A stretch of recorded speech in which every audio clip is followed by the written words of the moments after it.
नमस्कार मंडळी. तर आज आहे शुक्रवार स्पेशल. शुक्रवार म्हटलं का स्पेशलच असणार नॉनव्हेजचा बेत. तर आज आणलेले आहेत बोंबील. तर असे कुरकुरीत मस्त असे मी बोंबील फ्राय केलेले आहेत आणि त्याच्यासोबत ज्वारीची भाकरी चपात्या पण केलेल्या आहेत आणि तर अंडे टाकून भात फ्राय केलेला आहे. माझी मुलं खात नाही त्याच्यामुळे त्यांना स्पेशली अंडे टाकून भात फ्राय केलेला आहे. डाळ केलेली आहे, साधा भात पण आहे, लिंबू आहे. आणि आता इथं मला व्हेजमध्ये काय बनवावं सुचतच नव्हतं, तर इथं मी थोडी चण्याची डाळ भिजत टाकलेली आहे. तर वाटून डाळीचं मला पिठलं बनवायचं आहे. तर सुचत नव्हते किती वेळ झालं काय करू काय करू. मी जेवण बनवता बनवता आठवलं, म्हटलं चला असंच बनवते. तर काय डाळ भिजलेली नाही त्याच्यामुळं आता मी उशीर लागेल मला बनवायला.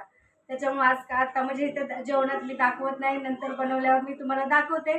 तर असे मंडळी जेवण आपलं, तर या तुम्ही पण जेवायला.